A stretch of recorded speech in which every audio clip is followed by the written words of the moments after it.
আল্লাহ বলেন আমার শরণ থেকে যে মুখ ফিরায় নিল, আমার বন্দিগি, আমার ইবাদত, আমার হুকুম পালন, আমি তার জীবন করে দেব সংকীর্ণ এবং তার হাসরের ময়দানে উঠাবো অন্ধ।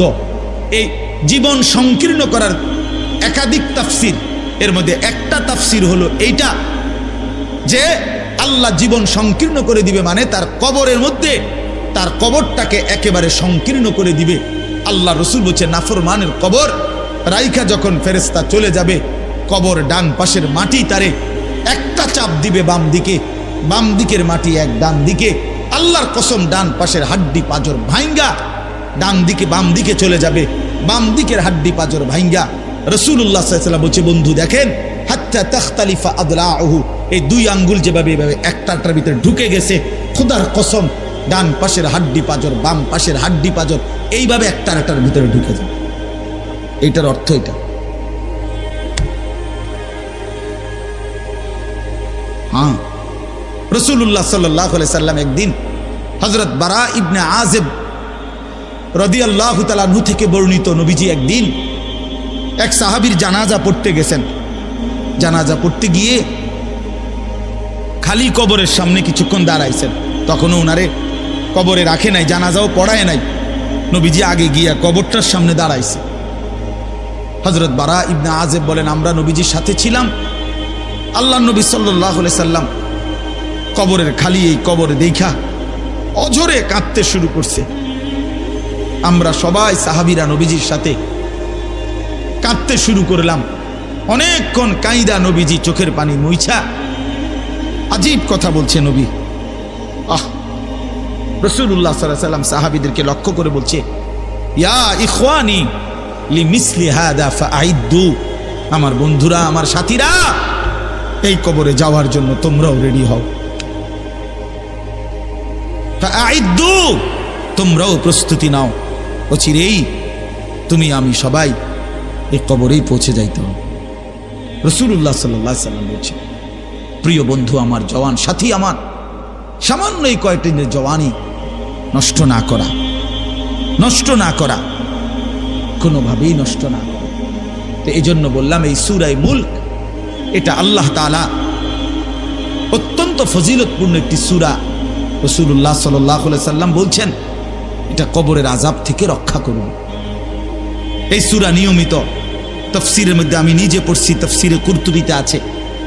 আল্লাহর নবী সাল্লাল্লাহু আলাইহি সাল্লাম বলেন লাওয়াদিত্তু, নবীজি বলেন আমার দিলের আশা, আমার দিলের তামান্না, আমার উম্মতের প্রতিটা মুমিন তার কলিজার ভিতরে তার জবানে এই সূরা মুলক থাকুক,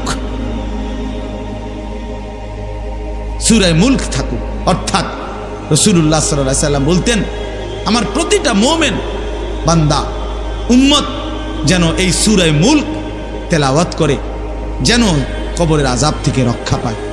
নবীজি 5 ওয়াক্ত নামাজের পরে, আল্লাহর কসম ভাই এখানে অনেক ওলামায়ে কেরাম আছে, আপনি জিজ্ঞাসা করুন, নবীজি 5 ওয়াক্ত নামাজের পরে, সরদারে দু আলম নবীর তো কোনো গুনাহ নাই, তিনি নিষ্পাপ, তিনি তো জান্নাত উদ্বোধন করবেন। আনা আউয়ালু মান ইয়াকরাউ বাবাল জান্নাহ, নবী বলছে আমি সেই মুহাম্মদ যে প্রথম জান্নাতের দরজা আমি নাড়ব,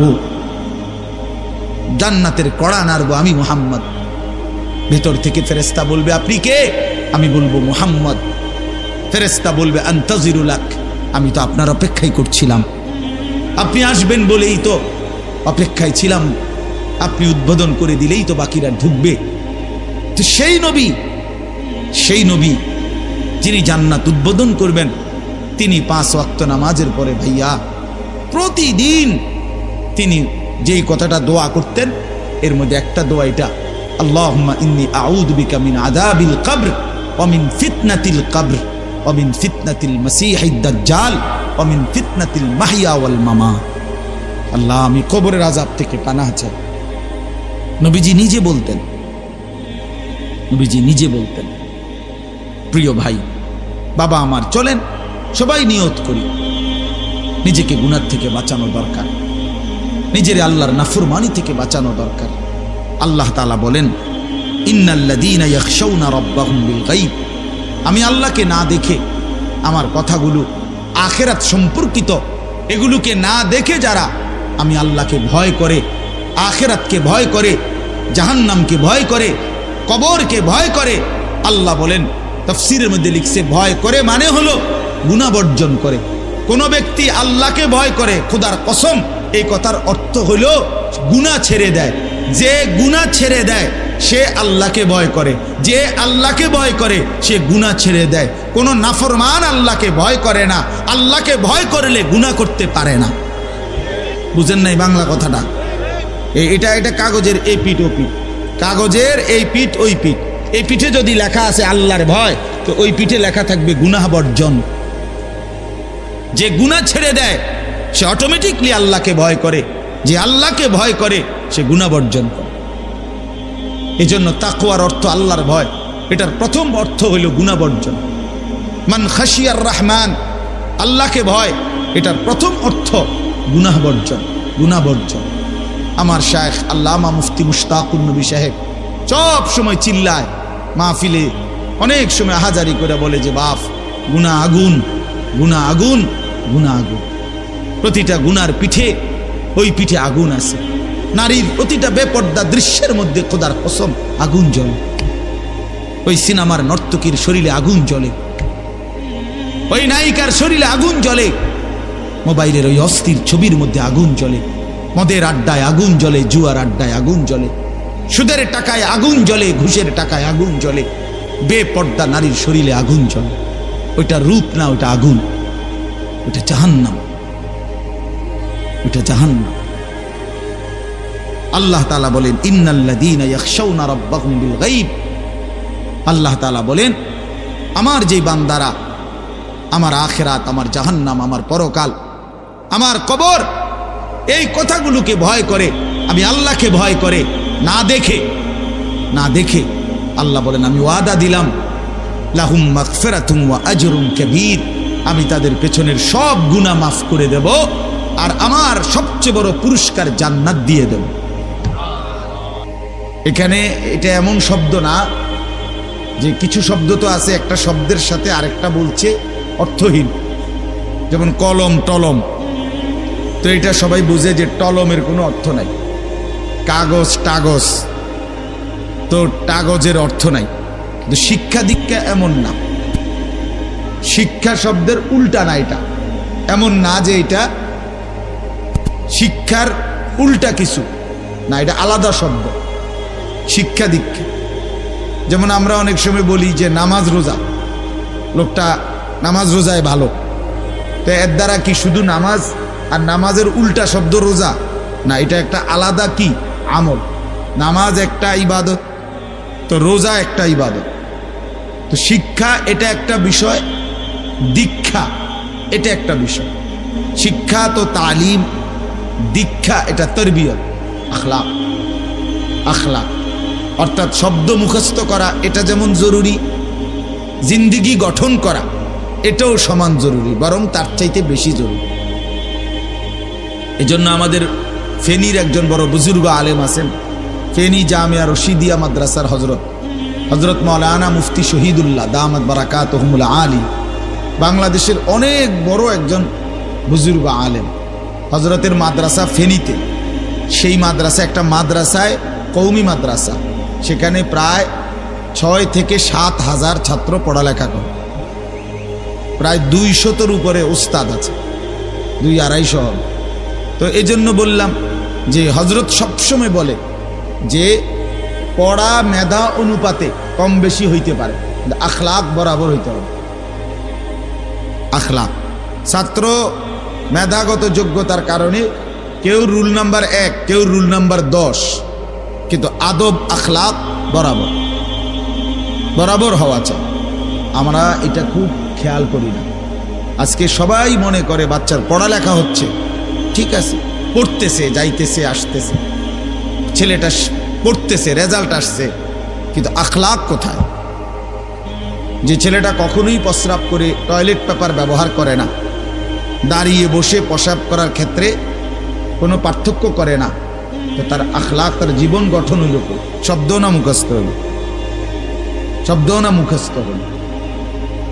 যে ছেলেটা তার মোবাইলের মধ্যে রাত দিন নাচ গান ছবি জিনা ব্যভিচারের দৃশ্য, অথবা শুধু শুধু অনর্থক মোবাইলটা টিপলো, তো পড়া তো মুখস্থ করলো, কিন্তু আখলাক কই হইল? আখলাক কই হইল? 3 বছরের বাচ্চার হাতে মোবাইল দিয়ে দিছে, 2 বছরের বাচ্চার হাতে অভিভাবক মোবাইল দিয়ে দিছে। মানে খামখেয়ালির এক জিন্দিগি। এক সন্তান গঠন কিভাবে করতে হয় মুসলমান তাও জানেন, তাও জানেন। বাচ্চাকে টেলিভিশনের হাতে তুলে দিছে, টেলিভিশন দেখে দেখে শেখো। বাচ্চাতে সমবয়সীদের হাতে তুলে দিছে, যে সমবয়সী বন্ধুদের সাথে আড্ডা দিতে দিতে যা শেখো শেখো। এটা কখনোই কি না, নিয়ম না। রাসূলুল্লাহ সাল্লাল্লাহু আলাইহি ওয়াসাল্লাম বলছেন, কুল্লু মাউলুদিন ইউলাদু আলাল ফিতরা, প্রত্যেকটি মানব সন্তান আল্লাহকে মানার শতভাগ যোগ্যতা নিয়ে পৃথিবীতে ভূমিষ্ঠ হয়। কোরআন শরীফে আল্লাহ তাআলা বলছেন, ফিতরাতাল্লাহিল্লাতী ফাতারান নাসা আলাইহা, কোরআনের আয়াত। আল্লাহ তাআলা বলেন, দিন মানার পুরা যোগ্যতা দিয়েই আমি আল্লাহ মানুষকে সৃষ্টি করেছি। আল্লাহ তাআলা এমন একটি হুকুম করে নাই, এমন একটা বিষয় নিষেধ করে নাই যা পালন করার যোগ্যতা কিংবা বর্জন করার যোগ্যতা আল্লাহর বান্দার শরীরের মধ্যে নাই, এমন কোনো বিধান নেই। আমার মধ্যে রুকু করার যোগ্যতাই নাই, অথচ আমারে রুকু করতে বলছে, অথচ আমার কোমর বাঁকা হয় না, বিষয়টা এমন না। আমি সেজদাই দিতে পারি না, আমার হাঁটুও বাঁকা হয় না, কনুইও বাঁকা হয় না, কোমরও বাঁকা হয় না, অথচ আল্লাহ আমারে বললেন সেজদা দিতে। বিষয়টা কি এমন? কথা বুঝছেননি আমার কথাটা? আমারে বানাইলেন তাল গাছ, আমারে বলতেছেন সেজদা দিতে। এইটা বললে না জুলুম হইত? এটা বললে না জুলুম হইত? কিন্তু আল্লাহ তাআলা যতগুলো হুকুম করেছেন, যতগুলো নিষেধ করেছেন, প্রতিটা হুকুম পালন করা, প্রতিটা নিষেধ বর্জন করার 100 যোগ্যতা আল্লাহ তাআলা বান্দার শরীরের মধ্যে দিয়েছে। কোরআনুল কারীমের মধ্যে আছে, আল্লাহ তাআলা বলেন, বান্দা আমি তোমাকে বানিয়েছি নাবতালিহি, পরীক্ষা করার জন্য, আর পরীক্ষায় উত্তীর্ণ করার উপযোগী। ফাজআলনাহু সামিআন বাসীরা, আমি আল্লাহই তোমাকে শুনবার জন্য কান দিয়েছি, দেখবার জন্য চোখ দিয়েছি। তাফসীরের মধ্যে লিখছে, অর্থ হইল আমাকে মানবার পুরা যোগ্যতা সম্পূর্ণ শরীর দিয়েছি। ওযু, গোসল, নামাজ, রোজা, হালাল হারাম, পাক নাফাক সব কিছু বান্দা পালন করতে পারবে এমন যোগ্যতা দিয়ে তারে মানুষ বানাইছে। মানুষ হইবার পরে, মুসলমান হওয়ার পরে কেউ যদি বলে আল্লাহর এই হুকুম পালন করা আমার পক্ষে সম্ভব না, তাহলে এটা হইতে পারে তুমি ছাগল, মানুষ না। তুমি গরু ছাগল ছাড়া আর কিছু না, তুমি মূলত হাইওয়ান। ইনসান হইলে পারতা, তুমি যদি মানুষ হইতা তো ঠিকই পারতা, তুমি যদি মানুষ হইতা তো পারতা। মূলত তুমি নিজের মানুষ এই পরিচয় ভুলে গেছো। তো এই জন্য বাপ আল্লাহ নবী সাল্লাল্লাহু আলাইহি সাল্লাম বলেন, ফাআবাওয়াহু ইউহাব্বিদানিহি আও ইউনাসসিরানিহি আও ইউমাজ্জিসানিহি, মা বাপ সন্তানকে ইহুদি বানিয়ে দেয়, অথবা খ্রিস্টান বানিয়ে দেয়, অথবা অগ্নি পূজক বানিয়ে দেয়। সরাসরি হাদিস, বাবা মা নষ্ট করে দেয় সন্তান।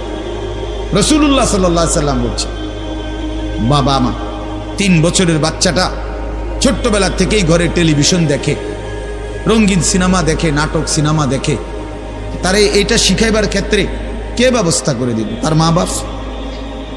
এ তো 3 বছরের বাচ্চা বাজার থেকে কিনে আনে নাই, টেলিভিশনে এত বড় এটা তো বাচ্চাটা আনে নাই, যত তার অভিভাবক আছে। এই 3 বছরের বাচ্চাটারে কার্টুন দেখার জন্য, গেমস খেলার জন্য এত বড় মোবাইলটা, এটা তো তার বাবাই দিছে, অথবা তার মা, তার দুলা ভাই, তার বড় ভাই, তার চাচা, এমন কেউ একজন তার হাতে তুলে দিছে। এজন্য আমি সবসময় বলি, যেই মা বাপ, অভিভাবক সন্তানের, অপ্রাপ্ত বয়স্ক সন্তানের হাতে এই বড় মোবাইলগুলো তুলে দেয়, এই মা বাবার চাইতে বড় জালেম আর কেউ নেই।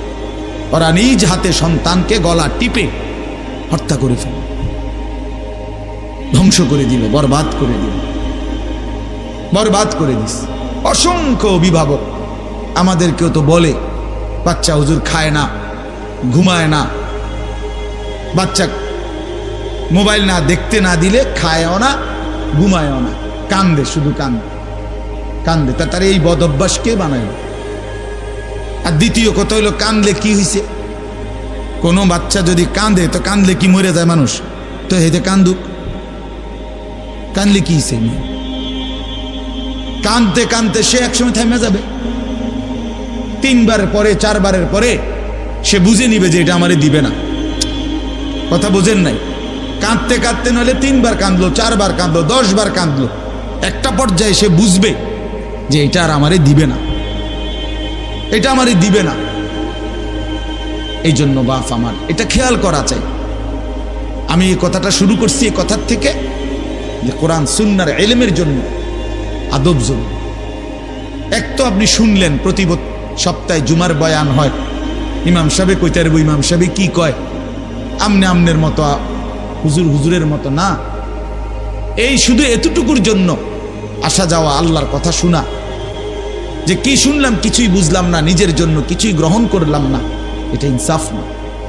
আল্লাহর কোরআন জিন্দেগি বদলাবার জন্য, আমাদের জীবনের পরিবর্তনের জন্য আসছে, পরিবর্তনের জন্য।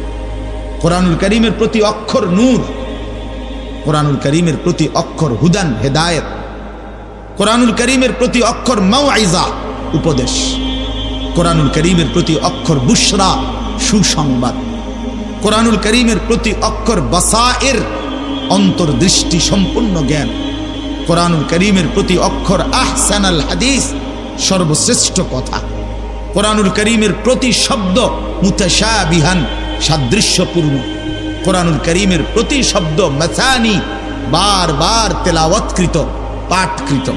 কোরআনুল কারীমের অসংখ্য বৈশিষ্ট্য আল্লাহ তাআলা কোরআনে উল্লেখ করেছেন। মা ফাররাতনা ফিল কিতাবে মিন শাই, আল্লাহ বলেন একটা বিষয়ের আলোচনা আমি বাদ দেই নাই কোরআনের মধ্যে।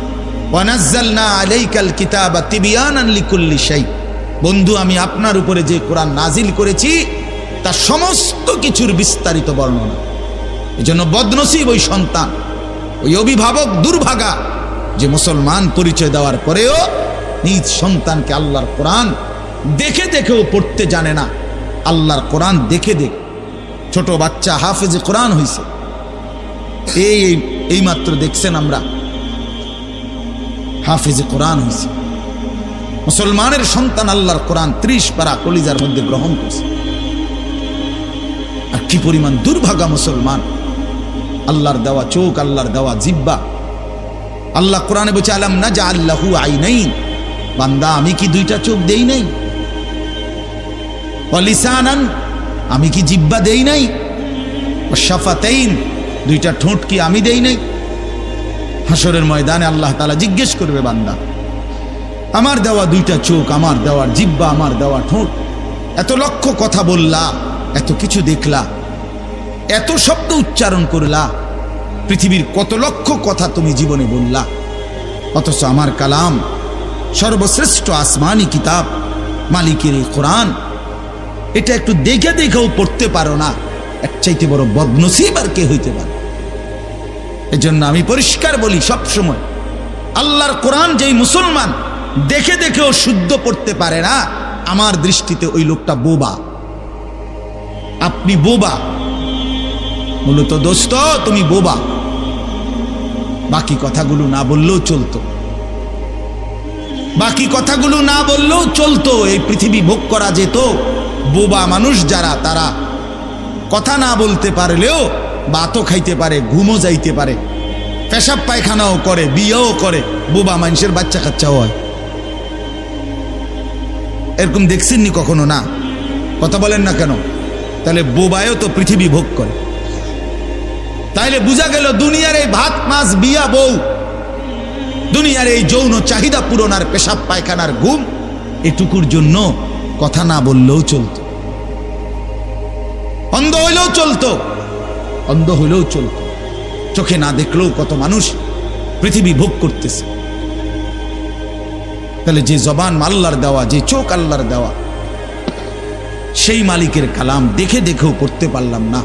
16 বছর বাচ্চাটা পড়লো, অথবা আপনি পড়াইলেন, একবারও ভাবলেন না হায় আমার সন্তানকে আমি কি পড়াইলাম? একবারও মনে করলেন না বাফেরই কি হইলো, সন্তানের বা কি হলো? হায় মুসলমান, বাফও তো ছিল মুসলমান, ছেলেটাও তো মুসলমান, না বাফের একবার মনে পড়লো, না ছেলের একবার মনে পড়লো।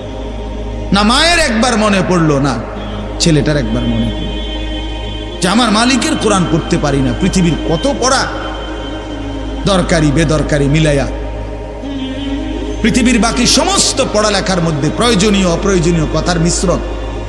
কিছু কথা দরকারি আছে, কিছু কথা বেদরকারি আছে। সমস্ত বাংলা বইয়ের মধ্যে দরকারি কথাও আছে, বেদরকারি কথাও আছে। ইংরেজি বইয়ের মধ্যে দরকারি কথাও আছে, বেদরকারি কথাও আছে। কথা বলেন, হ্যাঁ? রোদ হচ্ছে, বৃষ্টি হচ্ছে, খেকশিয়ালের বিয়ে হচ্ছে, এটা কোনো দরকারি কথা হলো? এটা কিছু শিখার কিছু? এটা হাট্টিমা টিম টিম তারা মাঠে পারে ডিম, এটা কি? এটা কোনো শিখার কিছু? হ্যাঁ, আগডুম বাগডুম গোড়াডুম সাজে। আগডুম কি বাগডুম কি? তার বাপের 14 গোষ্ঠী কইতে পারবো নি আগডুম কি? যে লিখছে এটা অনর্থক কথা। 2 little black birds sitting on a wall, one called Peter, one called Paul। দুইটা কাউয়া একটা ওয়ালের মধ্যে বসছে, একটা কাউয়ার নাম হলো পিটার আর একটা কাউয়ার নাম হলো পল। এই হলো কবিতার অর্থ। এটা কি শিখছে ছেলেটা? এখানে কি শিখার? কাউয়া ওয়ালে বসলেই কি, টিনের সালেই বসলে কি? কাউয়া তো কাউয়া, কাউয়া লইয়া আমার দরকার কি? কাউয়া কই বইছে, এটা আমার বাচ্চা শিখতে হইব। আমি কি কাউয়ার বাচ্চা? বলেন তো কি অর্থ আছে এটাতে? আর এই পিটার পল তো সম্পূর্ণ কাফেরের নাম। পিটার এই শব্দ, পল এটা খ্রিস্টানদের নাম, কোন মুসলমানের নাম না। এটা মুসলমানের সন্তান এটা শিখবে কেন? উচ্চারণ শিখার জন্য, কিছু শব্দ শিখার জন্য। তো শব্দ শিখার জন্য ইসলামী কোনো শব্দ নাই। আল্লাহ আমাদেরকে বুঝ দান করে। আমি বইয়ে এখানে বই ঠিক করতাম বইছি না, যে বোঝেন না আমার কথাটা। অর্থ এই উদ্দেশ্য তাহলে আমি বই ঠিক করতে বসি নাই। অর্থ একটা উদাহরণস্বরূপ বললাম আর কি। আবার দরকারি কথাও আছে। আমাদের দেশে সেই ছেলে কবে হবে, কথায় না বড় হয়ে কাজে বড় হবে। ফাইন কথা। সকালে উঠিয়া আমি মনে মনে বলি, সারাদিন আমি যেন ভালো হয়ে চলি। চমৎকার কথা। বোর হলো দৌড় খোলো কুকুমনি উঠোরে, এগুলো তো অন্যায়। এসব কবিতাও তো না, আমরা আমলে নাই রিমিক কইতেছি। এখনকার কি আছে আমি জানি না। এগুলো আমার সময়ে পড়ছি আমরা ছোটবেলায় প্রাইমারিতে। যাই হোক বাপ, অর্থ হইল আল্লাহর কোরআন থেকে সন্তানকে বঞ্চিত করেন না। বঞ্চিত আপনাদের কাছে অনুরোধ, এই যে কয়জন বসছেন, জোয়ান ভাই যারা বসছেন, ভাই আমার স্কুলে পড়েন, কলেজে পড়েন, কোনো অসুবিধা নাই, ঠিক আছে। নতুন করে আবার মাদ্রাসায় ভর্তি হইতে পারবেন না, আমরাও জানি। কিন্তু কোনো একটু সময় বের করে আল্লাহর কোরআন সময় সুযোগ বের করে শেখা সম্ভব। শুক্রবারটা তো অবসর থাকেন, বৃহস্পতিবার বিকেল থেকে তো অবসর থাকেন, শনিবারটা তো অবসর থাকেন।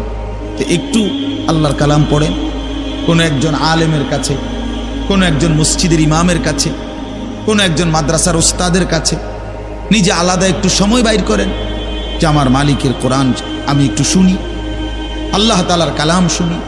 আহা, কোরআনুল কারীমের নূর। এটা যে শুনলো না, সে শুনলোটা কি? সে শিখলো কি, পড়লো কি? মজাই তো পাইলেন, কথা বলার মজাই তো হয় নাই। আমি তো অনেক সময় বলি, আল্লাহর ঘরের কালো গিলাফ আর মদিনার সবুজ গম্বুজ যে দেখে নাই, যেই চোখ, সে দেখলো কি? কালো গিলাফ যে দেখে নাই কাবার, রাসূলুল্লাহর রওজায়ে আতহারের সবুজ গম্বুজের ওই সৌন্দর্য যে দেখে নাই, যে চোখ, সে জীবনে কি দেখলো? আমার একবার মক্কা শরীফ এক লোক উমরার সময়, বাংলাদেশি এক লোক দৌড়াইয়া আমার আয়সা জড়াইয়া ধরছে, ধরাইয়া কাঁদা দিছে, বলছে হুজুর আমি আপনার এক কথার কারণে হজে আসছি, উমরায় আসছি। আমি বললাম মানে? এই কথাইটা আমি এটা শুনছি, আজ আপনি বলছেন যে এই চোখ কাবার কালো গিলাফ দেখে নাই, রাসূলুল্লাহ সাল্লাল্লাহু আলাইহি সাল্লামের রওজায়ে আতহারের সবুজ গম্বুজ দেখে নাই, সে দেখলো কি? আর এটা আমার দিলে লাগছে যে হ্যাঁ ঠিকই তো, আমি আর কি দেখলাম? তাই তো যেই জবান আল্লাহর নামে নিতে জানে না, মালিকের কোরআনে পড়তে জানে না, তুমি পড়লা কি মিয়া? তুমি কি গোড়ার ঘাস কাটলা মিয়া? বাকি সবগুলো পড়া না হলেও দুনিয়া চলতো মিয়া। মূর্খ বকলম, নাম দস্তখত করতে জানে না, টিপসই দেয় এমন হাজারো মানুষ দুনিয়া ভোগ করতেছে। বাড়ি গাড়ি, নেতাগিরি, মাতবুরি, ক্ষমতা, দালান বিল্ডিং সবটা দুনিয়া ভোগ করছে, অথচ নামটাও সই দিতে জানে না। এমন নাই? বলেন না এমন নাই? তো সে কোন যোগ্যতায় দুনিয়া ভোগ করছে? সে কিভাবে দুনিয়া ভোগ করতেছে? যদি বলেন সে সমাজে তার কোনো মান সম্মান, আরে না মিয়া, বহুত নেতাদের মাতবর সমাজের, সে তো মূর্খ, টাকার জোরে ক্ষমতা দেখাচ্ছে, এমন মানুষ নাই? তো তাইলে এই জন্য বাপ আবারও অনুরোধ করছি আমি, অর্থ হইল অপমান করা না, জেনারেল শিক্ষা নিষেধ করা না। আমি তো কুমিল্লা ভিক্টোরিয়া কলেজ থেকে মাস্টার্স পাস করছি, সায়েন্স বিজ্ঞান বিভাগ থেকে দাখিল পাস করছি। এর মানে এটা বাদ দিতে বলতেছি না, বাদ তো আমি দিছি না, বাদ আপনি দিছেন। কথা বোঝেন নাই? বাদ আপনি দিছেন, আল্লাহর কোরআন বাদ দিছেন, রাসূলুল্লাহ সাল্লাল্লাহু আলাইহি সাল্লামের সুন্নাহ বাদ দিছেন। এতগুলো পড়ছেন, ধন্যবাদ আপনাকে। এটা পড়লেন না কেন? এতগুলো শিখতে পারলেন, এত লক্ষ টাকা খরচ করতে পারলেন, 4 বছরের মেডিকেলের জন্য, 6 বছরের মেডিকেলের জন্য এক বাপ তার ছেলেটার জন্য, মেয়েটার জন্য কত লক্ষ টাকা খরচ করছে, তার কোনো কুল কিনারা আছে মিয়া? তো আপনি পড়ান, কোনো অসুবিধা নাই, কিন্তু আপনি আপনার বাচ্চাটাকে আল্লাহর কোরআন থেকে বঞ্চিত করলেন কেন? নামাজ থেকে বঞ্চিত করলেন কেন?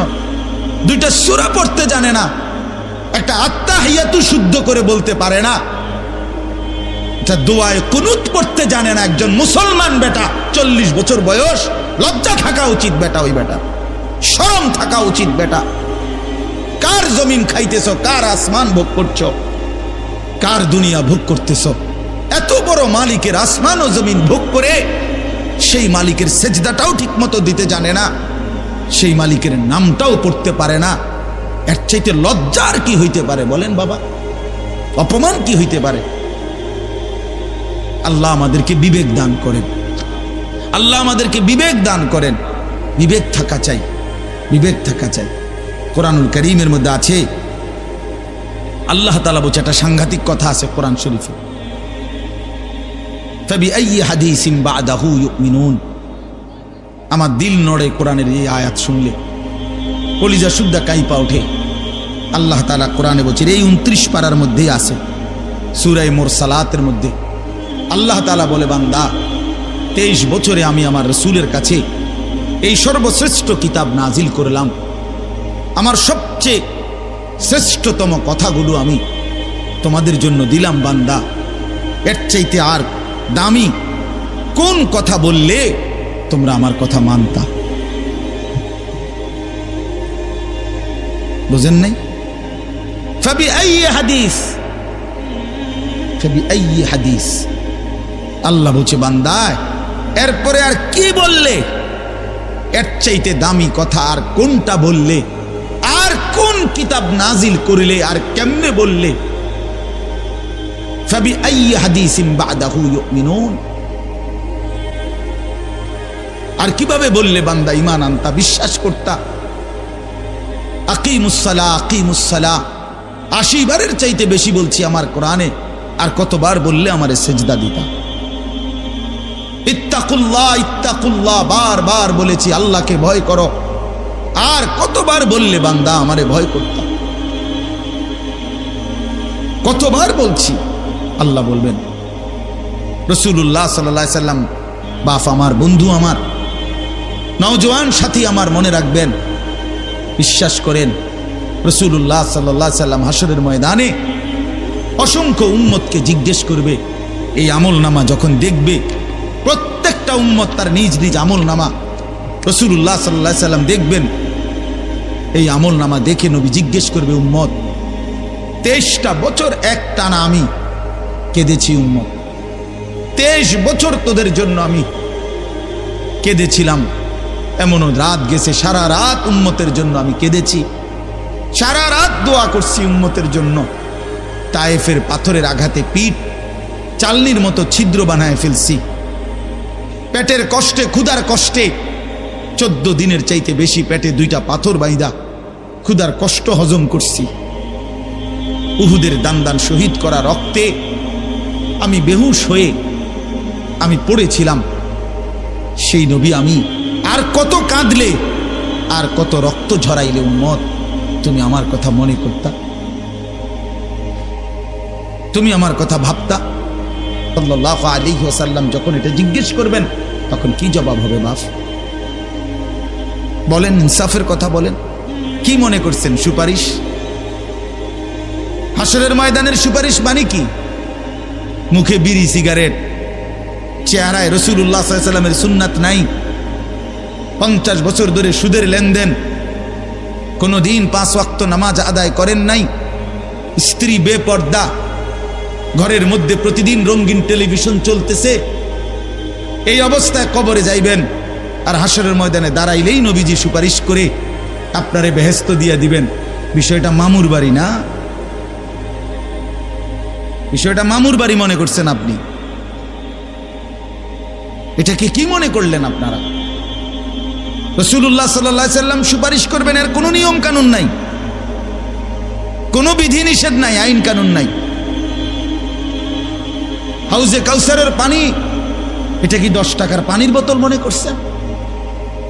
রাসূলুল্লাহ সাল্লাল্লাহু আলাইহি সাল্লাম বলেছেন, 1 ঢোক পানি পান করলে আর কোনদিন বান্দা তৃষ্ণার্ত হবে না। এতটা আজিমুস শান দামি, এমনি এমনি দিয়ে দিবেন, এমনি এমনি দিয়ে দিবেন? দয়া করে ভাবতে শিখেন, নিজের ভালো বোঝেন, নিজের ভালো, নিজের ভালো। আমি যেই সূরাটা পড়ছি, এই সূরাটার নাম হলো সূরা মুলক, 29 নম্বর পারা, কোরআনুল কারীমের 67 নম্বর সূরা। এই সূরাটার নাম হচ্ছে সূরা মুলক। এই সূরার 3টি আয়াত 12, 13, 14, এই 3টি আয়াত আমি আপনাদের সামনে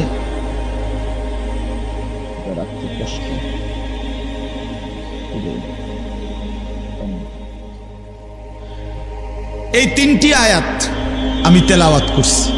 এই আর অল্প একটু সময়ের মধ্যে আমি আপনাদের সামনে এই 3টা আয়াতকে সামনে রেখে কয়েকটা আর কথা বলতে চাই। প্রথম কথা, আপনারা রাগ হইয়েন না আমার, আমি আপনাদেরই অঞ্চলের মানুষ, এখন আপনারাও আমার, আমিও আপনাদের। আল্লাহর কোরআন শিখেন। আমার কথা হলে আমি বলি না যে সবার সব জেনারেল পড়া বন্ধ করে দেন, অর্থগুলো আপনি একটু সময় বাইর করেন। কথা, যারা চাকরি করেন, ব্যবসা করেন, বুড়া মানুষেরও অনেক বয়স্ক লোক কইলে হুজুর না আর কইয়া লাভ নাই, এই বয়সও না নাই, বিড়ি খাই না বয়স আছে।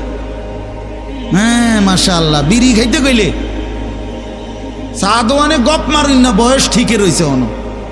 হ্যাঁ, এখনো টেলিভিশন 3 ঘন্টা চাইতে কইলে মাশাআল্লাহ কাকুর শরীরে বল আছে।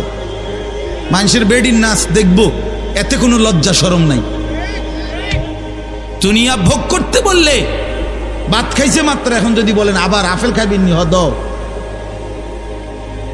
পেঁয়াজু খাইবেন নি, চা দোকানে গেছে আর আবার খাবে।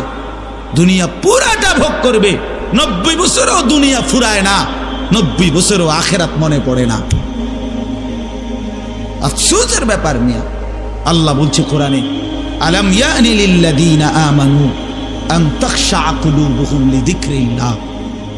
এই আমার ইমানদার বান্দা, আমায় আল্লাহর ভয়ে, আমার স্মরণের জন্য, আমার বন্দেগীর জন্য তোমার দিলটা নরম হওয়ার সময় আজও কি হয়নি বান্দা?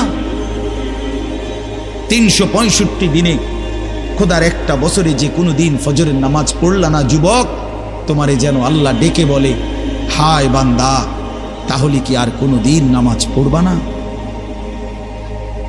30 বছর ধরে যে কোনো দিন সুদের লেনদেন ছাড়লেন না, হারাম রোজগার করেই গেলেন, আল্লাহ তাআলা যেন ডেকে বলে, বান্দা, তাহলে এই নাফরমানি কি আর কোনোদিন ছাড়বা না বান্দা?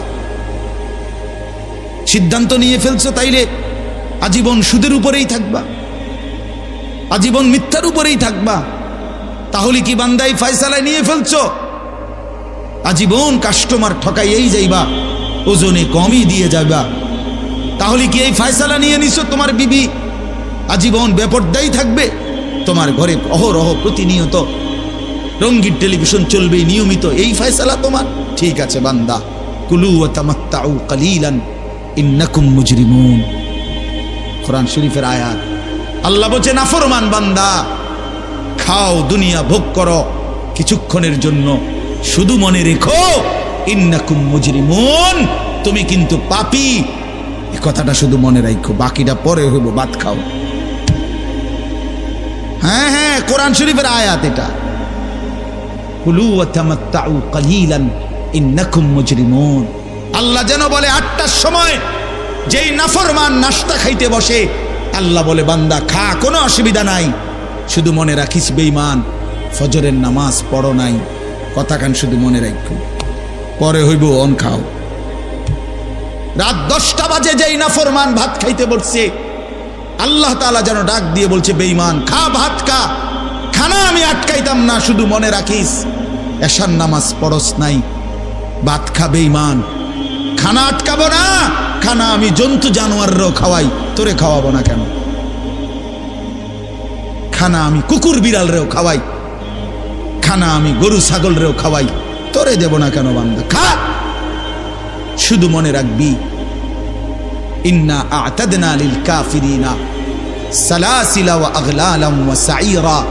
আল্লাহ বলে প্রতিটা নাফরমানের জন্য আমি রেডি রাখছি আগুনের শিকল এবং আগুনের বেড়ি এবং জাহান্নামের আগুন। 1 নাম্বার 70 জিরাআন, 70 হাত লম্বা আগুনের শিকল দিয়ে জাহান্নামীকে হাসরের ময়দানে আল্লাহর ফেরেশতা বাঁধ দিবে। 1 2 নাম্বার 2টা হাত। দোস্ত দেখেন শুধু আমার দিকে, সূরা ইয়াসিনে আছে ইন্না জাআলনা ফি আ'নাকিহিম আগলালান ফাহিয়া ইলাল আদকানি ফাহুম মুকমাউন। এটার অর্থ হলো এই যে হাসরের ময়দানে প্রত্যেকটা পাপী নাফরমানকে ফেরেশতা 2 হাত আলগি দিয়া এইভাবে ঘাড়ের সাথে বাঁধ দিয়া ধইরা, এই 2 থুতনির নিচে 2 হাত এভাবে দিয়া এইভাবে বাঁধ দিয়া, আল্লাহর কসম, রব্বে কাবার কসম করে বললাম, এইভাবে বাঁধ দিবে। আর কোনোদিন বেঈমান চোখটাও নিচের দিকে নামাইতে পারবে না, কারণ এই থুতনি তো উঠাই দিছে উপরের দিকে, এটা দিয়ে ঠেলা দিয়া। এটা অর্থ হলো আগলালান। এই আয়াতের সূরা ইয়াসিনের এই আয়াতের অর্থ এটাই, ইন্না জাআলনা ফি আ'নাকিহিম আগলালান। আল্লাহ বলছে বান্দা আমি দেখাবো। আল্লাহ ডাক দিয়ে বলে ভাইয়া আমারও তোমারও, জওয়ানকেও বুড়োকেও। আল্লাহ বলে বান্দা কি মনে করছো আমি রহমান না? ঠিক আছে, তুমি কি এটা শোনো নাই আমি যে কাহ্হার? তুমি তো শুনছো আমি রাহিম, তুমি কি শোনো নাই আমি জব্বার?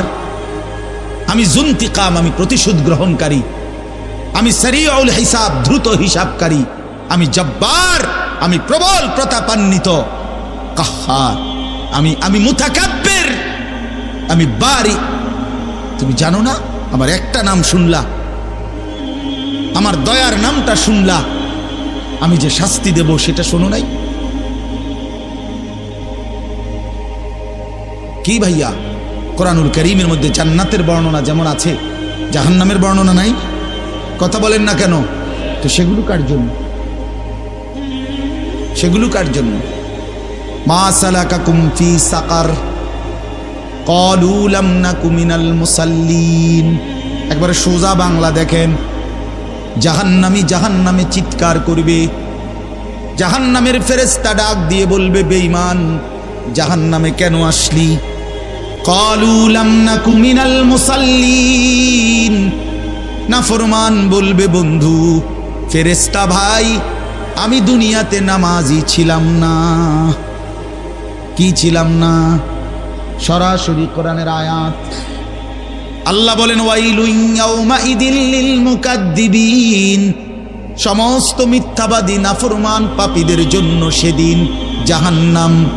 যদি বলেন কেমন নাফরমান মাওলা?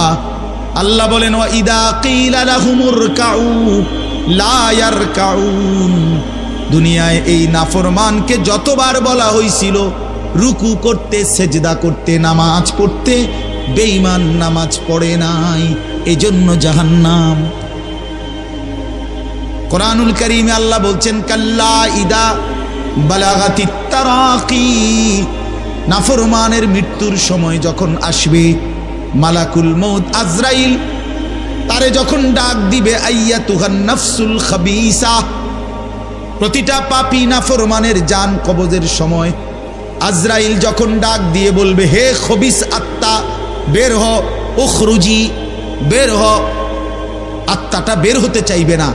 আল্লাহর নবী বলেন, কসম বাবা। নবীজি বলে, মালাকুল মউত আজরাইল খপ করে ধইরা কলজা থেকে রুহুটা একটা টান দিয়া ছিঁড়া ফেলবে, একটা টান দিয়া ছিঁড়া ফেলবে। এরপরে রুহুটা কণ্ঠনালীর কাছে এসে আটকায় যাবে। কাল্লা ইদা বালাগাতিত তারাকি, তারাকি মানে কণ্ঠনালী। ফালাউলা ইদা বালাগাতিল হুলকুম ওয়া আনতুম হিনা ইদিন তানজুরুন, এটার অর্থ এটাই। হুলকুম মানে এই কণ্ঠনালী, বের হতে চাইবে না রুহু। আজরাইল তখন ধৈরে টাইনা হেসরাইয়া ছিঁড়া ছিন্ন ভিন্ন করে বেঈমান নাফরমানের কলজা ছিঁড়া ফেলবে, রুহু ছিঁড়া ফেলবে, এরপরে শরীর থেকে বের করে নিয়ে আসবে।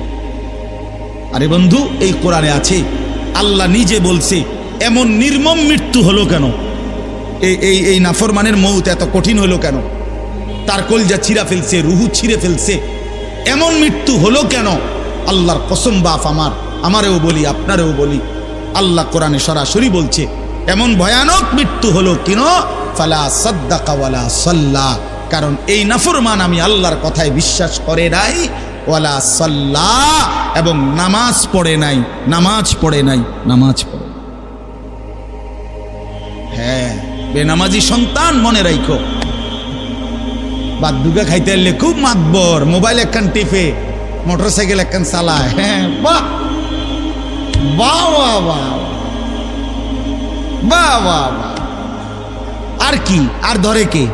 আমার একটা মোটরসাইকেল আছে, আমার একটা মোবাইল আছে, আমার কিছু বন্ধু আছে যারা আমার সারাক্ষণ অসৎ সঙ্গ দেয়।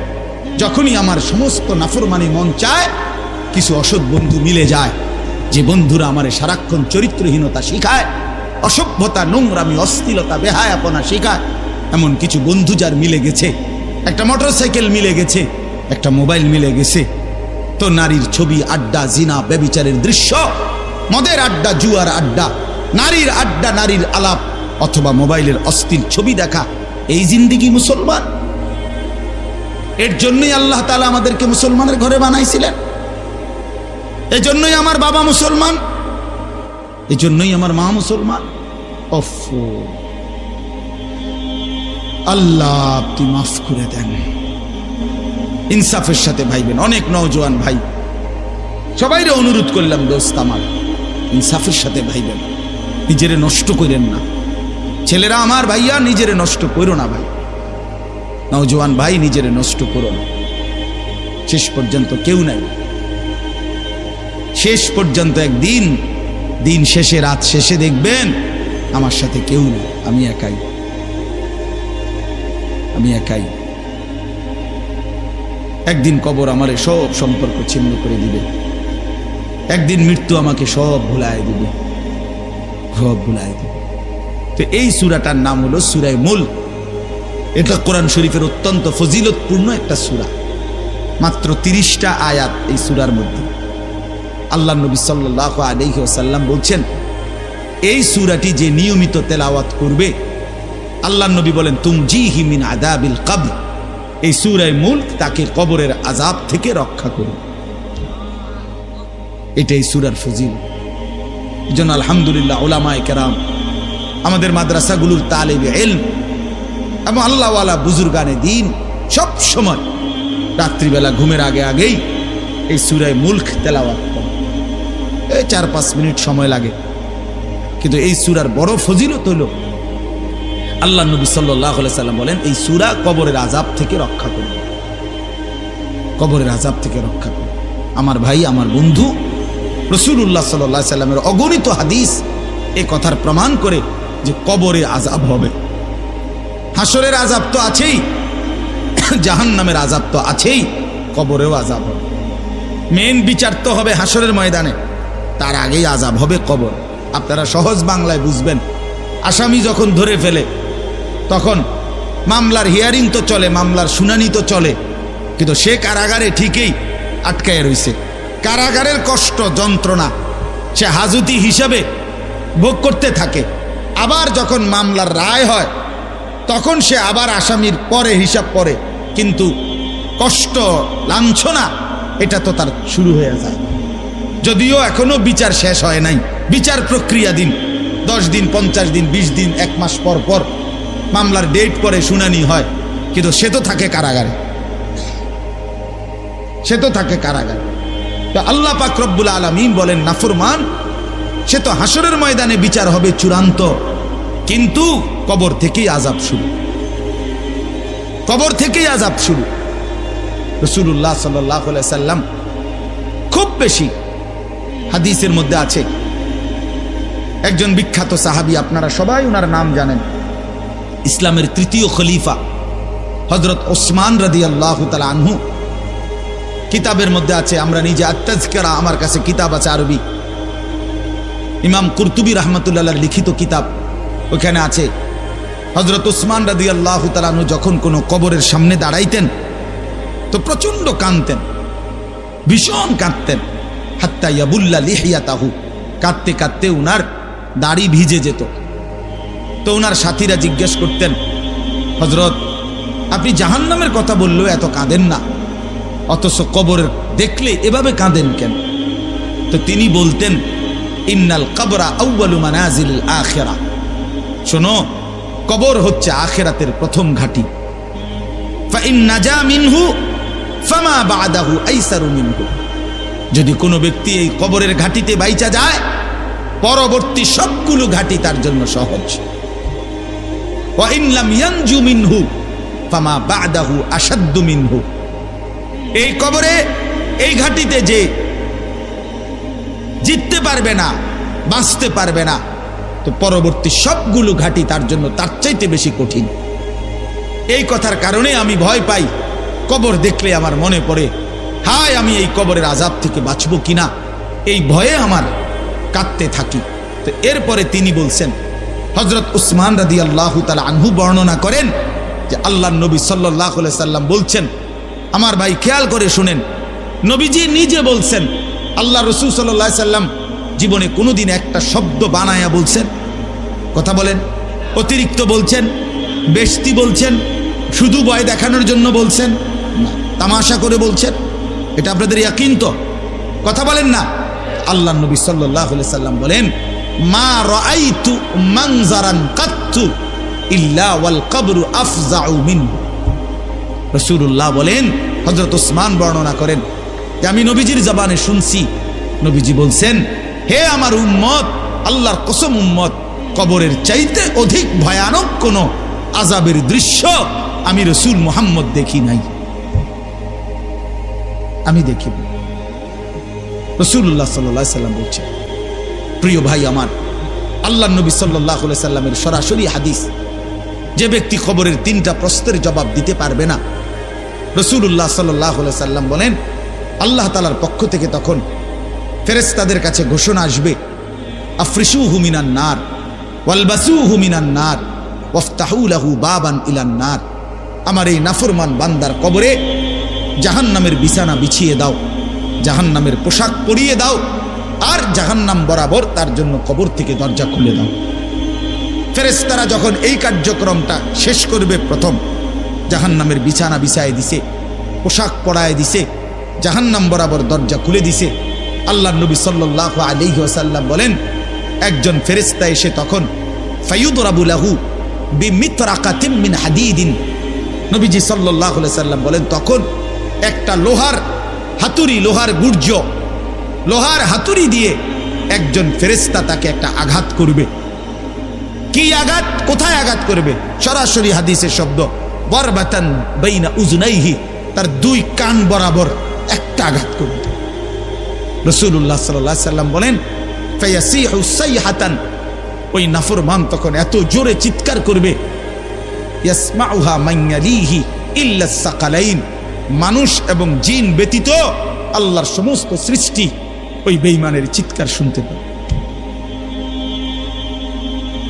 কবরের আযাব ছেলেরা আমার, দোস্ত আমার, বাপ আমার, বন্ধু আমার, আপনি হাসলেও কবরে যাইতে হবে, কাঁদলেও কবরে যাইতে হবে। রাজপ্রাসাদের ওই অট্টালিকাতে যে থাকে সেও একদিন মরে যাবে, জীর্ণ কুঠিরে কুড়ে ঘরে যে থাকে সেও মরে যাবে। জীবনে যে কোনোদিন সুখ দেখে নাই দুঃখের সাগরে, তারও মৃত্যু হবে। জীবনে যে কোনোদিন দুঃখ দেখে নাই সুখের সাগরে ভাসছিল, তারও মৃত্যু হবে, সেও মরে যাবে। কবর নিশ্চিত, কবর নিশ্চিত। আমিন ওয়ারাইহিম বারযাখুন ইলা ইয়াউমি ইউবআসুন। আল্লাহ তাআলা মৃত ব্যক্তিকে বলবে, বান্দা, কোরআন শরীফের আয়াত, এখন থেকে নিয়ে ইসরাফিলের ফুঁতে হাসরের ময়দানে উঠানো পর্যন্ত বারজাখ মানে কবরের জীবনে পড়ে থাকো। ভেবে দেখেন, ভেবে দেখেন, শুধু 1 মিনিট।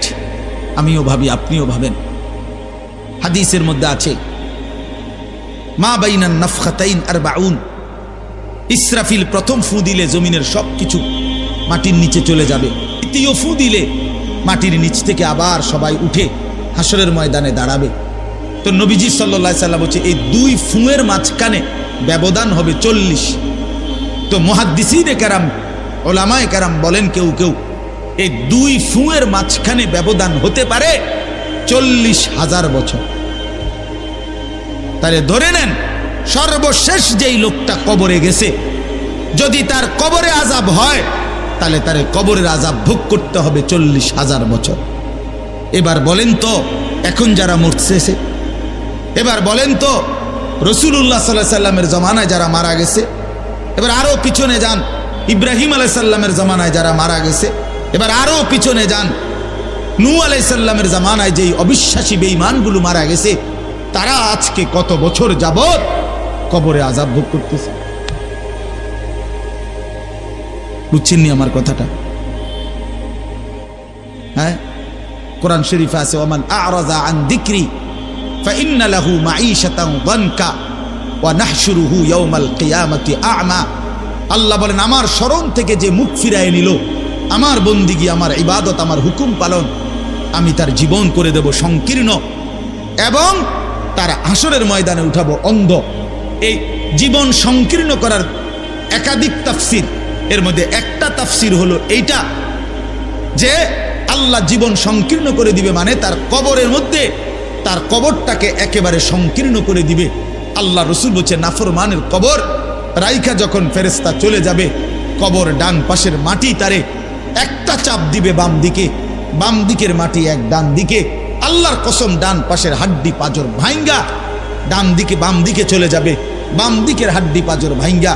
রাসূলুল্লাহ সাল্লাল্লাহু আলাইহি ওয়াসাল্লাম বলছে, বন্ধু দেখেন, হাত্তা তাখতালিফা আদলাউহু, এই 2 আঙ্গুল যেভাবে এভাবে একটাটার ভিতরে ঢুকে গেছে, খোদার কসম, ডান পাশের হাড্ডি পাঁজর, বাম পাশের হাড্ডি পাঁজর এইভাবে একটাটার ভিতরে ঢুকে যায়। এটার অর্থ এটা। হ্যাঁ, রাসূলুল্লাহ সাল্লাল্লাহু আলাইহি সাল্লাম একদিন হযরত বারা ইবনে আযিব রাদিয়াল্লাহু তাআলা আনহু থেকে বর্ণিত, নবীজি একদিন এক সাহাবীর জানাজা পড়তে গেছেন। জানাজা পড়তে গিয়ে খালি কবরের সামনে কিছুক্ষণ দাঁড়াইছেন। তখনও ওনারে কবরে রাখে নাই, জানাজাও পড়ায় নাই। নবীজি আগে গিয়া কবরটার সামনে দাঁড়াইছে। হযরত বারা ইবনে আযিব বলেন, আমরা নবীজির সাথে ছিলাম। আল্লাহর নবী সাল্লাল্লাহু আলাইহি সাল্লাম কবরের খালি এই কবরে দেখা অঝরে কাঁদতে শুরু করছে। আমরা সবাই সাহাবীরা নবীজির সাথে কাঁদতে শুরু করলাম। অনেকক্ষণ কাইদা নবীজি চোখের পানি মুইছা আজীব কথা বলছে নবী। রাসূলুল্লাহ সাল্লাল্লাহু আলাইহি সাল্লাম সাহাবীদেরকে লক্ষ্য করে বলছে, ইয়া ইখওয়ানি লিমিসলি হাদা ফাআইদ্দু, আমার বন্ধুরা, আমার সাথীরা, এই কবরে যাওয়ার জন্য তোমরাও রেডি হও। ফাআইদ্দু, তোমরাও প্রস্তুতি নাও, অচিরেই তুমি আমি সবাই এই কবরেই পৌঁছে যাইতে হবে। রাসূলুল্লাহ সাল্লাল্লাহু আলাইহি সাল্লাম বলছে, প্রিয় বন্ধু আমার, জওয়ান সাথী আমার, সামান্য এই কয়েকটি দিনের জওয়ানি নষ্ট না করা, নষ্ট না করা, কোনোভাবেই নষ্ট না করা। তো এই জন্য বললাম, এই সূরা মুলক এটা আল্লাহ তাআলা অত্যন্ত ফজিলতপূর্ণ একটি সূরা। রাসূলুল্লাহ সাল্লাল্লাহু আলাইহি সাল্লাম বলছেন, এটা কবরের আযাব থেকে রক্ষা করবে। এই সূরা নিয়মিত তাফসীরের মধ্যে আমি নিজে পড়ছি, তাফসীরে কুরতুবীতে আছে। আল্লাহ নবী সাল্লাল্লাহু আলাইহি সাল্লাম বলেন, লাওয়াদিত্তু, নবীজি বলেন আমার দিলের আশা, আমার দিলের তামান্না, আমার উম্মতের প্রতিটা মুমিন তার কলিজার ভিতরে, তার জবানে এই সূরা মুলক থাকুক, সূরা মুলক থাকুক। অর্থাৎ রাসূলুল্লাহ সাল্লাল্লাহু আলাইহি সাল্লাম বলতেন, আমার প্রতিটা মুমিন বান্দা উম্মত যেন এই সূরা মুলক তেলাওয়াত করে, যেন কবরের আযাব থেকে রক্ষা পায়। নবীজি 5 ওয়াক্ত নামাজের পরে, আল্লাহর কসম ভাই, এখানে অনেক ওলামায়ে কেরাম আছে, আপনি জিজ্ঞাসা করুন, নবীজি 5 ওয়াক্ত নামাজের পরে, সরদারে দু আলম নবীর তো কোনো গুনাহ নাই, তিনি নিষ্পাপ, তিনি তো জান্নাত উদ্বোধন করবেন। আনা আউয়ালু মান ইয়াকরাউ বাবাল জান্নাহ, নবী বলছে আমি সেই মুহাম্মদ যে প্রথম জান্নাতের দরজা আমি নাড়ব, জান্নাতের কড়া নাড়ব আমি মুহাম্মদ। ভিতর থেকে ফেরেশতা বলবে আপনি কে? আমি বলবো মুহাম্মদ। ফেরেশতা বলবে আনতাজিরু লাক, আমি তো আপনার অপেক্ষাই করছিলাম, আপনি আসবেন বলেই তো অপেক্ষায় ছিলাম, আপনি উদ্বোধন করে দিলেই তো বাকিরা ঢুকবে। তো সেই নবী যিনি জান্নাত উদ্বোধন করবেন, তিনি 5 ওয়াক্ত নামাজের পরে ভাইয়া প্রতিদিন তিনি যেই কথাটা দোয়া করতেন, এর মধ্যে একটা দোয়া এটা, আল্লাহুম্মা ইন্নী আউযু বিকা মিন আযাবিল কবর ওয়া মিন ফিতনাতিল কবর ওয়া মিন ফিতনাতিল মাসীহিদ দাজ্জাল ওয়া মিন ফিতনাতিল মাহইয়া ওয়াল মামাত। আল্লাহ, আমি কবরের আযাব থেকে পানাহ চাই। নবীজি নিজে বলতেন, নবীজি নিজে বলতেন। প্রিয় ভাই, বাবা আমার, চলেন সবাই নিয়ত করি, নিজেকে গুনাহ থেকে বাঁচানো দরকার, নিজের আল্লাহর নাফরমানি থেকে বাঁচানো দরকার। আল্লাহ তাআলা বলেন, ইন্নাল্লাযীনা ইয়াখশাউনা রাব্বাহুম বিল গায়ব, আমি আল্লাহকে না দেখে, আমার কথাগুলো আখিরাত সম্পর্কিত, এগুলোকে না দেখে যারা আমি আল্লাহকে ভয় করে, আখিরাতকে ভয় করে, জাহান্নামকে ভয় করে, কবরকে ভয় করে, আল্লাহ বলেন, তাফসীরের মধ্যে লিখছে ভয় করে মানে হলো গুনাহ বর্জন করে। কোন ব্যক্তি আল্লাহকে ভয় করে, খোদার কসম এই কথার অর্থ হলো গুনাহ ছেড়ে দেয়। যে গুনাহ ছেড়ে দেয় সে আল্লাহকে ভয় করে, যে আল্লাহকে ভয় করে সে গুনাহ ছেড়ে দেয়। কোন নাফরমান আল্লাহকে ভয় করে না, আল্লাহকে ভয় করলে গুনাহ করতে পারে না। বুঝেন নাই বাংলা কথাটা? এটা কাগজের এই পিঠ ও পিঠ, কাগজের এই পিঠ ওই পিঠ। এই পিঠে যদি লেখা আছে আল্লাহর ভয়, তো ওই পিঠে লেখা থাকবে গুনাহ বর্জন। যে গুনাহ ছেড়ে দেয় সে অটোমেটিকলি আল্লাহকে ভয় করে, যে আল্লাহকে ভয় করে সে গুনাহ বর্জন করে। এই জন্য তাকওয়ার অর্থ আল্লাহর ভয়, এটার প্রথম অর্থ হইল গুনাহ বর্জন। মান খাশিয়ার রহমান, আল্লাহকে ভয়, এটার প্রথম অর্থ গুনাহ বর্জন, গুনাহ বর্জন। আমার শায়েখ আল্লামা মুফতি মুশতাকুর নবী সাহেব সব সময় চিল্লায় মাহফিলে, অনেক সময় হাজারি করে বলে যে বাপ, গুনাহ আগুন, গুনাহ আগুন, গুনাহ আগুন। প্রতিটা গুনার পিঠে, ওই পিঠে আগুন আছে। নারীর প্রতিটা বেপর্দা দৃশ্যের মধ্যে খোদার কসম আগুন জ্বলে। ওই সিনেমার নর্তকীর শরীরে আগুন জ্বলে, ওই নায়িকার শরীরে আগুন জ্বলে, মোবাইলের ওই অস্থির ছবির মধ্যে আগুন জ্বলে, মদের আড্ডায় আগুন জ্বলে, জুয়ার আড্ডায় আগুন জ্বলে, সুদের টাকায় আগুন জ্বলে, ঘুষের টাকায় আগুন জ্বলে, বেপর্দা নারীর শরীরে আগুন জ্বলে। ওইটা রূপ না, ওইটা আগুন, ওইটা জাহান্নাম, ওইটা জাহান্নাম। আল্লাহ তাআলা বলেন, ইন্নাল্লাযীনা ইয়াখশাউনা রাব্বাহুম বিল গায়ব, আল্লাহ তাআলা বলেন আমার যে বান্দারা আমার আখিরাত, আমার জাহান্নাম, আমার পরকাল, আমার কবর, এই কথাগুলোকে ভয় করে, আমি আল্লাহকে ভয় করে, না দেখে আল্লাহ বলেন আমি ওয়াদা দিলাম, লাহুম মাগফিরাতুন ওয়া আজরুন কাবীর, আমি তাদের পেছনের সব গুনাহ মাফ করে দেব, আর আমার সবচেয়ে বড় পুরস্কার জান্নাত দিয়ে দেব। এরপরে আল্লাহ বলেন, ওয়া আসিররু কাওলাকুম আবিজহারু বিহি ইন্নাহু আলিমুম বিযাতিস সুদূর। মানুষের তিনটা অবস্থা কথার ক্ষেত্রে, মানুষ তার অভিব্যক্তির ক্ষেত্রে তিনটা অবস্থা হয়। মানুষ কখনো জোরে কথা বলে, মানুষ কখনো আস্তে কথা বলে গোপনে, আর কখনো মানুষ অন্তরে জল্পনা কল্পনা করে, ঠিক না? এই তিনটাই অবস্থা। তো আল্লাহ তাআলা বলেন, এনে একটা ছোট্ট তাফসীরের মধ্যে আছে, মক্কার কুরাইশরা, কাফেররা নবীজির বিরুদ্ধে দিবানিশি ষড়যন্ত্র করত, বুঝছেন? তো ষড়যন্ত্র করতে বইলে মাঝে মধ্যে এই বেকুবরা বইলে কইতো, আস্তে কো, আস্তে, এই আস্তে কো বেড়া, আসিররু, আস্তে কথা বলো, কাই লা ইয়াসমা রব্বা মুহাম্মদ, মুহাম্মদের খোদা যেন শুনতে না পায়। শুনলে কি অসুবিধা হইব? হেরাই বলতো, শুনলে জিবরাইলের কাছে কইয়ে দিব, হে আবার মুহাম্মদের কাছে এসে কইব, একবারে ফেঁসে পড়ব। হ্যাঁ, তাফসীরের মধ্যে আছে। আল্লাহ তাআলা বলেন, হায় হায় রে বেওকুফ, কি বললি, কি ভাবলি, আল্লাহরেই চিনলি না, আল্লাহকেই চিনলি। হ্যাঁ, অনেক নওজোয়ান, হ্যাঁ বেচারা ইয়ারফোন লাগাইলে মনে করে কেউ শুনে না, না ইয়ারফোন লাগাইলেছে আর কি, বুঝেন না? কানের মধ্যে দুইটা বল্টু লাগাইছে, খালাস, আর তো দুনিয়ার কেউ শুনে না। আরে না ফরমান, দুনিয়া কেউ শুনে না সেটা তো কথা না, আর শাজিমের মালিক তো শুনে। ওয়া আসিররু কাওলাকুম আবি জাহারু বিহি, রব্বুল আলামিন বলেন, তোমরা যদি আস্তে কথা বলো, আবি জাহারু বিহি, যদি জোরেও কথা বলো, ইন্নাহু আলিমুম বিদাতিস সুদূর, আল্লাহ বলে শুধু এই দুইটা না বান্দা, আস্তে বলো, জোরে বলো, অথবা অন্তরের ভিতরে যা লুকায়িত করো, আমি আল্লাহ সবটাই পুরাপুরি জানি। এরপরে শেষ অসাধারণ একটা যুক্তি আল্লাহ দেখাইছে, এই শেষ কথা আমার, আলা ইয়ালামু মান খালাক, আজীব কথা।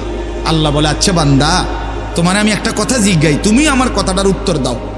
এর কথা কি তুমি বুঝো না যে আলা ইয়ালামু মান খালাকা, যে সৃষ্টি করলো, যে বানাইলো, তিনি জানবে না, তিনি বুঝবে না, তিনি শুনবে না, এটা তুমি কেমনে ভাবলা? তুমি কও, তোমার বিবেকে কি কও? এতটি ভাত খাইয়া বুঝিয়ে কথাটা বুঝলা না, এতদিন দুনিয়ার থেকে বুঝিয়ে কথাটা বুঝলা না। আলা ইয়ালামু মান খালাক, এই তৃতীয় আয়াত। আল্লাহ বলেন, যিনি সৃষ্টি করলেন তিনি জানবে না? যে কোম্পানি এটা বানাইছে সে জানে না এখান দিয়ে কথা বলে না, এন দিয়ে কথা বলে? কথা বলেন না কেন? তো যিনি সৃষ্টি করলেন আল্লাহ, আমরা কি করছি না করছি তিনি আমাদের কথা জানবেন না? কথা বলেন না, বলেন না, শুনেন তিনি? আল্লাহ শুনেন কিনা, দেখেন কিনা, জানেন কিনা? ওহুয়াল লতীফুল খবীর, আল্লাহ বলেন তিনি সূক্ষ্ম থেকে সূক্ষ্ম, বিন্দু থেকে বিন্দু সেটাও জানেন। খবীর, পুরা সৃষ্টির খবর একসাথে তিনি পূর্ণ রাখেন।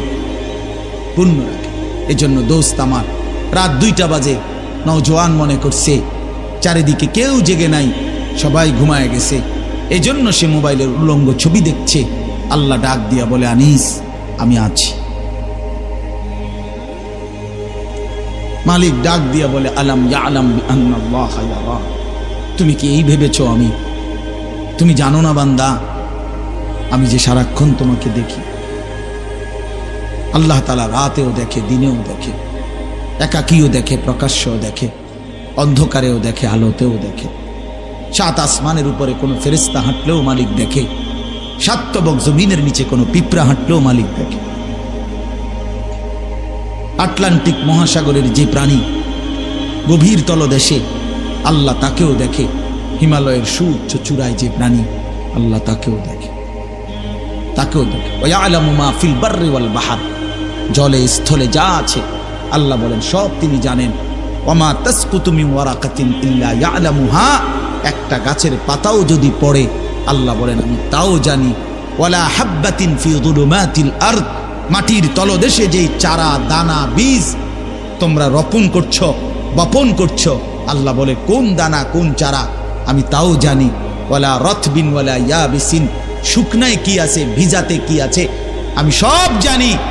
ইল্লা ফি কিতাবিম মুবিন, ওহ মালিক বলে শুধু জানি না রে বান্দা, বরং আমি সব কিছু আমার তাকদীরে লৌহে মাহফুজের মধ্যে স্পষ্ট করে লিখে রেখেছি। অতএব বাপ আমার, বন্ধু আমার, দয়া করে মেহেরবানি করে এই মাহফিলগুলো আসলে আপনাদের কাছে কোনো 23 বছরের পুরা ইসলাম বুঝানো, একদিনে 1 ঘন্টা, এটা না। অর্থ হলো বিবেকটা জাগানো, অনুভূতিটা একটু জাগানো, ঠিক না? একটু যেন মানসিকতাটা বাড়ে, একটু মানসিকতাটা যেন বাড়ে। দুনিয়া ভুলেন, আখেরাত ফিকির করে, আখেরাতের ফিকির করে, আখেরাতের ফিকির করে। যুবক ভাই নিজের ক্ষতি করেন না, নওজোয়ান ভাই নিজের ক্ষতি করেন। আল্লাহর ওয়াস্তে ভাইয়া, চরিত্রহীনতার এই জিন্দেগি সুখ দেয় না। কোনো পাপী সুখে নাই, কোনো হারামখোর, কোনো মদখোর, কোনো গাঁজাখোর, ফুট্টাখোর, বাবাখোর, ডাইলখোর, ইয়াবাখোর, একটা নাফরমান সুখে নাই, সুখে নাই। কোন বেপরদা নারী সুখে নাই। আমি চ্যালেঞ্জ করলাম, কোন হারামখোর, সুদখোর, গাঁজাখোর একটাও সুখে নাই, একটাও সুখে নাই, একটাও সুখে নাই। কোন নাফরমান সুখে থাকে না বন্ধু। সেজদাতে সুখ আছে, আল্লাহকে ডাকলে সুখ আছে, আল্লাহকে ডাকলে সুখ আছে, মালিকের সেজদায় সুখ আছে। এজন্য চলেন ইনশাআল্লাহ, নিয়ত করি আল্লাহকে ডাকবো ইনশাআল্লাহ। হারাম ছেড়ে দেই, আল্লাহর নাফরমানি ছেড়ে দেই। আল্লাহ আমাদের সবাইকে কবুল করে নেন। আমার ভাই, আপনাদের কাছে আমার একটা ছোট্ট অনুরোধ। আজকে আমাদের যেই মেহমান এসেছেন, আলহামদুলিল্লাহ আমার অনেক অনেক মহব্বতের মানুষ, হযরত মাওলানা হারিস উদ্দিন সাহেব দামাত বারাকাতুহুল আলিয়া, অনেক সুন্দর বয়ান করে। আমি তো কতক্ষণ দমকাইয়া এক কিনার করে লাইছি, আপনার মনে হচ্ছে একটা কাজ্জা লাগছে, বুঝছেন না? একটা ঝগড়া লাগছে যে এরুম হয়েছে। এইটা তো কোনো ওয়াজ না, এটি কোনো ওয়াজের জাতও না, কিন্তু ওয়াজ শুনবেন এখন ইনশাআল্লাহ। আপনাদের কাছে অনুরোধ, হযরত মাওলানা হারিস উদ্দিন দামাত বারাকাতুহুম, তিনি আমাদেরও শ্রদ্ধেয়, আমাদের বয়স্ক, আমাদের চাইতো প্রবীণ আলেমে দ্বীন। আজকে বহুদিন যাবৎ আল্লাহর কথা চারদিকে বলে বেড়াচ্ছেন। তা আলহামদুলিল্লাহ মাওলানা সাহেব হযরত এখানে এসেছেন।